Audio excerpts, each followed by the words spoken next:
నరసాపురంపై ఆశలు గల్లంతవటంతో ఇప్పుడు ఉండి స్థానంపై రఘురామ చూస్తున్నారా? ఉండి అసెంబ్లీ స్థానం వదులుకునేదే లేదంటున్నారు సిట్టింగ్ ఎమ్మెల్యే రామరాజు. ఉండి సీటుకు 5గురు పోటీ పడ్డ టికెట్ నాకే అంటున్నారు రామరాజు. మళ్లీ గెలిచేది తానే అంటున్నారు ఎమ్మెల్యే రామరాజు. నిన్న ఉండి నియోజకవర్గంలో బైక్ ర్యాలీతో రామరాజు బల ప్రదర్శన చేశారు. ఇప్పటికే ఉండిలో టీడీపీ రెబెల్ గా ప్రచారం చేస్తున్నారు శివరామరాజు.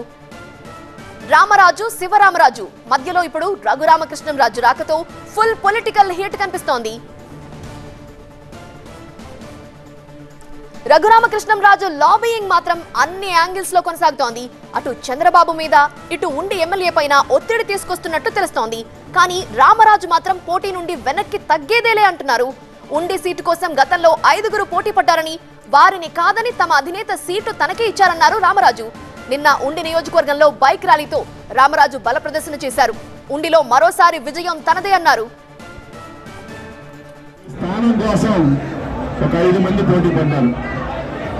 ఈ స్థానం ఈ అభ్యర్థి కోసం ఇక్కడ శాసనసభ్యులుగా పోటీ చేయడం కోసం కూడా 5 మంది పోటీ పడిన చంద్రబాబు నాయుడు గారి నీతి నిజాయితీ నిబద్ధతతో నేను పనిచేశాను.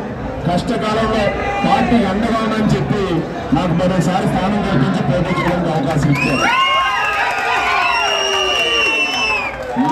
ఇచ్చినటువంటి అవకాశం ఉందో అవకాశాన్ని అందరూ కూడా సద్వినియోగం పరిచే విధంగా మీ అందరూ సహాయ సహకారం ఉందని చెప్పి నేను మీ అందరినీ కూడా కోరుకున్నాను జరుగుతా ఉంది.